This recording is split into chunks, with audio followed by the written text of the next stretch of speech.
एक तो मैं इस छोटे से तंग आ गया हूँ। आए दिन आके एक ही तकाजे करता रहता है कि अब्बा ये कोठी बेचो और मुझे मेरा हिस्सा दो। बता दिया है कि अब्बा ने ये कोठी मेरे नाम कर दी है और ये अब्बा की आखिरी निशानी है। इसको मैं किसी हाल में नहीं बेचने वाला। छोटे, मैंने तुझे मना किया था ना यहाँ आने से, तू बार बार क्यों आ जाता है? भैया, मैंने आपसे कहा है कि मुझे मेरा हिस्सा चाहिए। कौन सा हिस्सा? कितनी बार तुझे मैंने बताया कि अब्बा ने ये कोठी मेरे नाम कर दी है, इसमें तेरा कोई हक नहीं है। क्या आपके कहने से कि अब्बा ने ये कोठी आपके नाम कर दी है, क्या मेरा हिस्सा खत्म हो जाता है? अब्बा की जितनी प्रॉपर्टीज है उसमें हम दोनों भाइयों का बराबर का हिस्सा है। या अगर आपने शराफत से मुझे मेरा हिस्सा नहीं दिया तो फिर मुझे कोर्ट का दरवाजा खटखटाना पड़ेगा।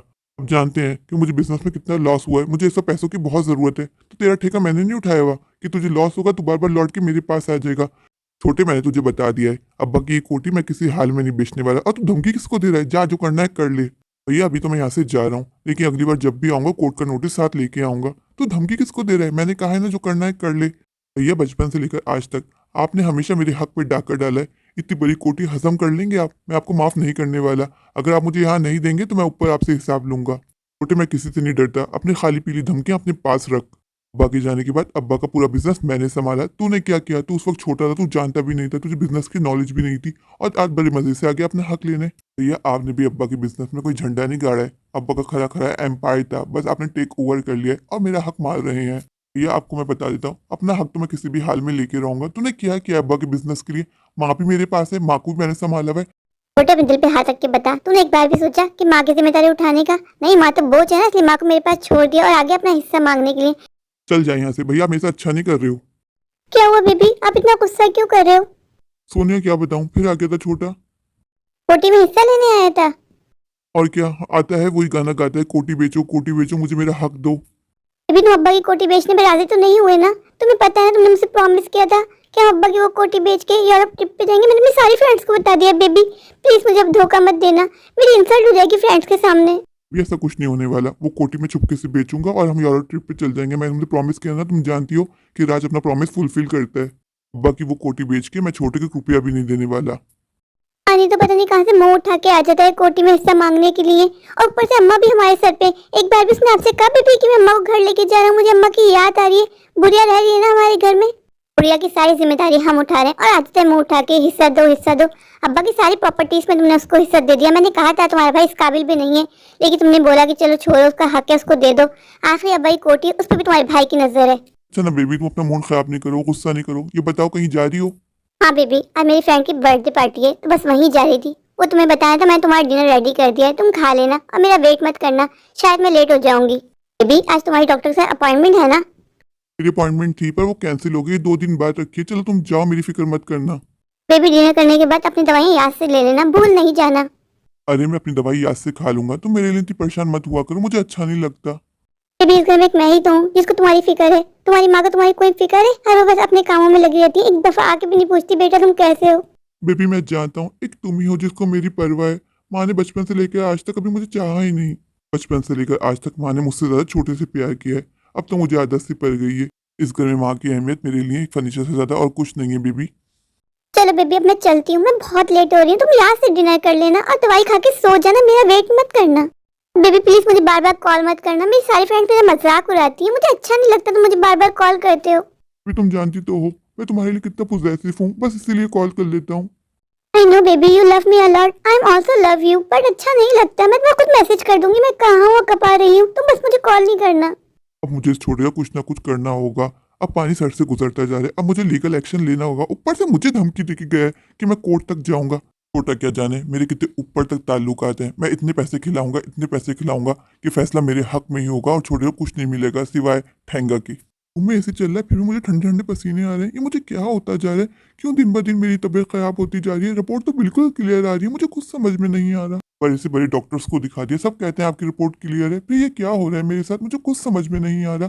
क्यों दिन ब दिन मेरी तबीयत खराब से खराब होती जा रही है, जब मैं ठीक हूँ, रिपोर्ट क्लियर है। कि मेरा यार कह रहा था कि चल के किसी बाबा को दिखा दो, पर मैं इन सब चीज़ों पर विश्वास नहीं रखता। आज घर में रह के काम किया है, ऑफिस जाना हुआ ही नहीं। अब तबीयत थोड़ी बेहतर लग रही है, सोच रहा हूँ ऑफिस का चक्कर लगा ही लेता हूँ। सोनिया भी घर पे नहीं है, बोर हो रहा हूँ। क्या हुआ जी, गए थे आप भैया के पास, करवा लिया आपने अपनी इंसल्ट? मैंने भैया से बहुत कहा कि वो कोठी बेच के मुझे मेरा हिस्सा दीजिए, मुझे पैसों की बहुत ज़रूरत है, पर भैया राजी नहीं हुए। अब मैं कोर्ट तक जाऊंगा, लेकिन अपना हिस्सा लेके रहूंगा।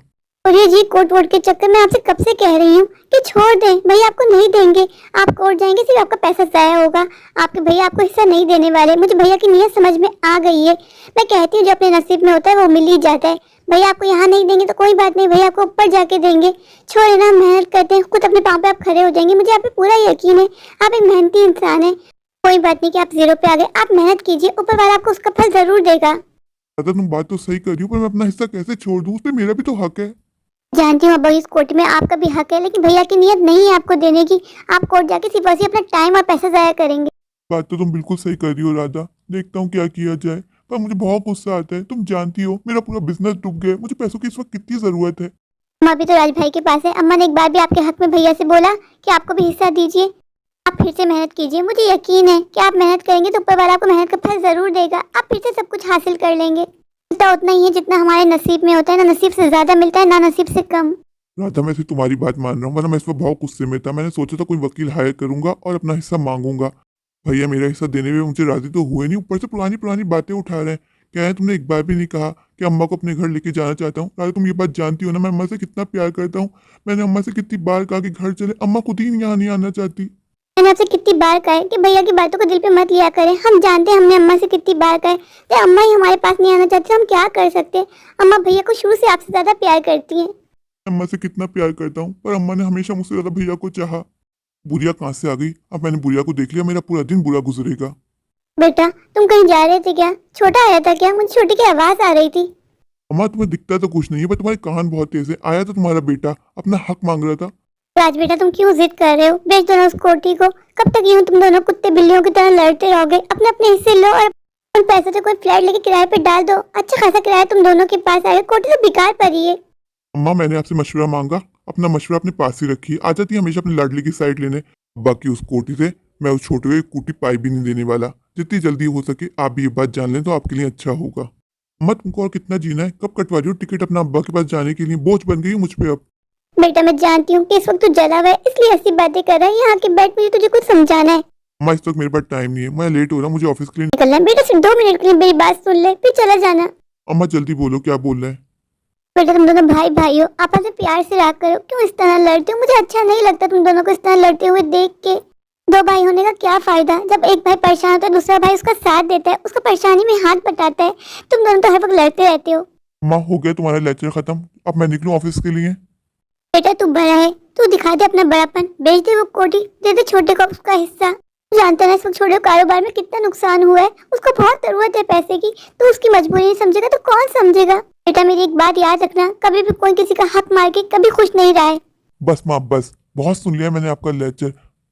राधा सही कह रही है, मैं भैया से हिस्सा मांग के सिर्फ और सिर्फ अपना टाइम ज़ाया कर रहा हूँ। भैया जितना जिद्दी है ना, भैया कभी मुझे उस कोटी में अपना हिस्सा नहीं देंगे। अब मैं भैया से 1 रुपया भी नहीं मांगूंगा। अब मेरा हिसाब ऊपर वाले क्या होगा। मैं खुद अपने पाँव पे खड़ा हूँगा। मैं बैंक जाता हूँ, लोन की बात करता हूँ। अगर बैंक से मुझे लोन मिल गया फिर मुझे पूरी उम्मीद है। मैं मेहनती तो बहुत हूँ, मैं दिन रात एक कर दूंगा और अपना एम्पायर भैया को खड़ा करके दिखाऊंगा। मैं ऐसा करता हूँ, भैया के पास जाता हूँ और भैया को बता देता हूँ कि मुझे अब्बा की कोठी में 1 रुपया भी नहीं चाहिए। अगर मैंने भैया को नहीं बताया तो भैया अम्मा को टॉर्चर करता रहेगा, उसको बात बात पे जलील करता रहेगा, उसको मेरी वजह से सुनाता रहेगा। भाभी भैया घर पे है? तुम यहाँ बैठो, मैं बुला के लाती हूँ तुम्हारे भैया को। जी भाभी। भाभी ने अपना घर कितना मैसी रखा हुआ है, कितना फैला हुआ है, हर जगह गंदगी है। इससे अच्छी तो मेरी राधा है, मेरे घर का कितना ख्याल रखती है। भाभी कितनी एजुकेटेड है, हर बात पे मेरी राधा को ताना देती रहती है अनपढ़ गवार होने का। लेकिन भाभी को देख के लगता है एजुकेशन से ज़्यादा इंसान की अपब्रिंगिंग अच्छी होनी चाहिए, तरबियत अच्छी होनी चाहिए। भाभी ने कितना गंदा खलीस रखा हुआ है अपना पूरा घर। भाभी अपने घर पर बिल्कुल भी तवज्जो नहीं देती। कितनी सारी मेट्स काम करती हैं, भाभी क्या इनको देखती भी नहीं है?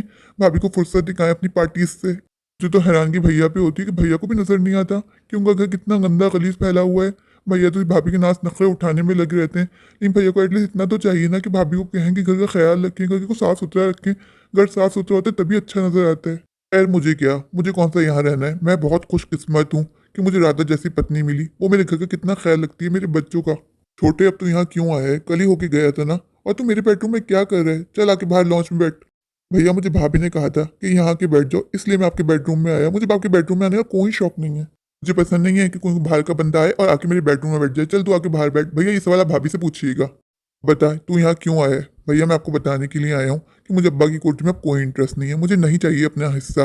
क्यों डर गया? बड़ी बातें कर रहा था मुझसे, मैं कोर्ट का दरवाजा खटखटाऊंगा, यहाँ जाऊंगा वहाँ जाऊंगा। भैया मैंने बहुत सोचा, राधा सही कहती है, मैं भी जवान हूँ, मेरे हाथ पांव सलामत है, मैं कमा सकता हूँ, मुझे नहीं चाहिए। मुझे लगता है तुम मुझसे डर गया है।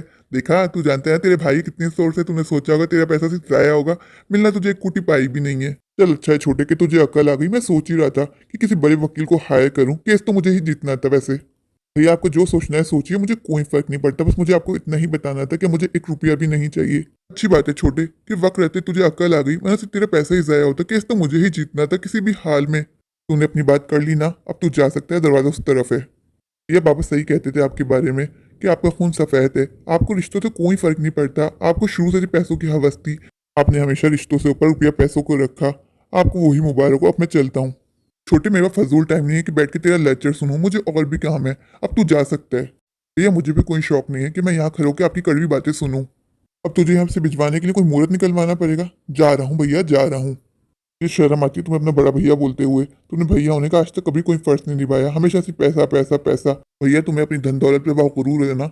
मेरी एक बात याद रखना, जिंदगी में एक वक्त ऐसा आएगा तुम्हारे पास सिर्फ पैसा होगा और रिश्ते कोई नहीं होंगे। डॉक्टर साहब आई एम सॉरी, मुझे आने में थोड़ा लेट हो गया। कोई बात नहीं, आप अपने साथ किसी को लेके नहीं आए? नहीं, मैं अकेला आया हूँ। आप मुझे बता सकते हैं मेरी रिपोर्ट में क्या आया? अगर आपके साथ कोई आ जाता तो अच्छा होता। मैं आपको जो बात बताने चाह रहा हूँ, प्लीज़ मेरी बात को बहुत ध्यान से सुनिएगा। मैंने आपकी बायोप्सी की, बायोप्सी की रिपोर्ट आई है, आपको 4 स्टेज कैंसर है। क्या डॉक्टर साहब इसका कोई इलाज है? नहीं, आई एम सॉरी, ये कैंसर की लास्ट स्टेज है, इसका कोई इलाज नहीं है। आपके पास ज़्यादा से ज़्यादा 3 महीने का टाइम है। डॉक्टर साहब कुछ तो इलाज होगा, आप बाहर से किसी डॉक्टर्स को बुला लीजिए। पैसों का बिल्कुल मत सोचिए, मेरे पास पैसा बहुत है। मैंने आपसे कहा है ना, पैसों की बात नहीं है। अब आपके पास टाइम नहीं है। आपका कैंसर लास्ट स्टेज पर डायग्नोस हुआ है, अब कोई इलाज मुमकिन नहीं है। आई एम सॉरी, पर इससे बड़ा डॉक्टर भी कुछ नहीं कर पाएगा। अब कुछ नहीं हो सकता। मैंने कहा है ना, आपके पास मुश्किल से 3 महीनों का वक्त है। मैंने कुछ मेडिसिन लिख दी है, बस आप वो टाइम पे खाते रहिएगा ताकि आपको पेन फील ना हो। डॉक्टर साहब ऐसे कैसे पॉसिबल है? मैं तो अपनी डाइट का बहुत ख्याल रखता था, आपने जो मेडिसिन दी थी वो भी मैं वक्त पे ले रहा था, फिर ऐसा कैसे हुआ? मिस्टर राज, ये तो ऊपर वाले ही काम है, वही बेहतर जानते हैं, मैं अब कुछ नहीं कर सकता। मुझे अपने और पेशेंट को देखने, मैं चलता हूँ। क्या हो गया मेरे साथ? मैंने कभी भी ऐसा नहीं सोचा था कि मुझे ऐसी बीमारी हो जाएगी जिसका कोई इलाज ही मुमकिन नहीं है। मैं जानता हूँ मैंने छोटे का नाइंसाफ़ी की है, शायद मुझे उसी की सज़ा मिली है। छोटे को मैंने बहुत दिल दुखाया था, ऊपर वाले ने मुझे उसी की सज़ा दी है। मुझे छोटे के पास जाना चाहिए और उससे माफ़ी मांगनी चाहिए। माँ सच कहा करती थी, किसी का हक मांगे कोई कभी खुश नहीं रहता। मैंने छोटे का हक मारा तो ऊपर वाले ने मुझे दिखा दिया। मैंने कभी नहीं सोचा था कि मुझे इतनी जल्दी इस दुनिया को अलविदा कहना होगा। जब ये बात मेरी बेबी को पता चलेगी तो वो कैसे रिएक्ट करेगी?